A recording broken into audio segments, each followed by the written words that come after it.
तो चलिए आज एक ऐसी कहानी में उतरते हैं जिसमें अंधविश्वास है, बदला है और एक ऐसा श्राप है जो आग से पैदा हुआ। ये कहानी दिखाती है कि कैसे डर एक पूरे के पूरे समाज को सच से अंधा कर सकता है। कहानी की शुरुआत होती है एक ऐसी जगह से जहां बस बेबसी थी। एक गांव खेतपुर जो सूखे की वजह से फट चुका था और जहां लोगों के दिलों में डर और अंधविश्वास धीरे धीरे अपनी जगह बना रहे थे। और इसी बेबस गांव में रहती थी एक औरत सावित्री। वो सिर्फ एक वैद्य या मरहम लगाने वाली नहीं थी, बल्कि उस पूरे समाज के लिए एक उम्मीद की तरह थी। सब उन्हें वैद्यमाई कहते थे, मतलब गांव की डॉक्टर, जिनका काम जिंदगियां बचाना था, जीवन देना था। सोचिए, जो औरत कभी उस समाज का दिल हुआ करती थी, सिर्फ एक रात, एक मनहूस रात के बाद लोगों की नज़रों में उसकी पहचान हमेशा हमेशा के लिए बदल गई। तो हुआ ये कि रात के अंधेरे में एक हादसा हो गया। सावित्री ने एक बच्चे की डिलीवरी तो करवा दी, बच्चा बच गया, लेकिन उसकी माँ रूपा सुबह का सूरज नहीं देख पाई। और बस लोगों के दुख और डर ने उनके भरोसे को शक में बदल दिया। नहीं, शक नहीं, सीधे सीधे इल्जाम में। सारी दलीलें खत्म हो गई और एक तरह का पागलपन सब पर हावी हो गया। तो अब यहाँ से कहानी एक बहुत ही भयानक मोड़ लेती है। एक टकराव होता है और फिर आग से इंसाफ करने की कोशिश की जाती है। गांव का मुखिया वो सबके सामने आया और उसने गांव के सारे डर को एक ही इल्जाम में बदलकर सीधा सावित्री पर डाल दिया। लेकिन सावित्री डरी नहीं। उसने पलटकर ऐसा सवाल पूछा जिसका किसी के पास कोई जवाब नहीं था। फिर भी उसकी आखिरी बात, उसकी वो डरावनी भविष्यवाणी उनके जहन में हमेशा के लिए बस गई। इन शब्दों का मतलब साफ था।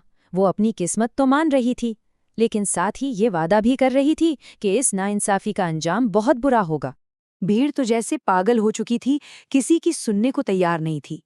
उन्होंने उसके घर को आग लगा दी, उसकी पूरी जिंदगी की मेहनत को, उसकी पहचान को, सब कुछ मिटा दिया और उसे जंगल के अंधेरे में धकेल दिया। और उसी अंधेरे में कुछ बहुत ही भयानक पैदा हुआ। कहानी का सबसे जरूरी हिस्सा अब शुरू होता है। जब सावित्री के पास कुछ नहीं बचा, उसका सब कुछ छीन लिया गया, तब उसने काला जादू का सहारा लिया। ये टोना टोटके का एक बहुत ही खतरनाक और ताकतवर रूप है। ये जो पूरा अनुष्ठान था ना, ये बहुत सोच समझकर और एक एक करके किया गया था। हर कदम उसके जीवन देने वाले ज्ञान को एक हथियार में बदलने जैसा था। ये शब्द, ये सिर्फ शब्द नहीं थे जो पुतले के सीने पर लिखे थे। ये उसकी नफरत, उसके बदले की आग का निचोड़ थे। तो बस श्राप दे दिया गया था और अब वो असर करने लगा था। और उसके जो नतीजे हुए वो बहुत ही खौफनाक थे। एक के बाद एक मुखिया की दुनिया उजड़ने लगी।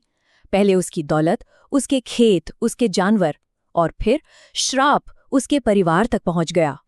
मुखिया घबरा गया। उसने एक पंडित को बुलाया और पंडित ने जो बताया, उसने उनके पैरों तले जमीन खिसका दी।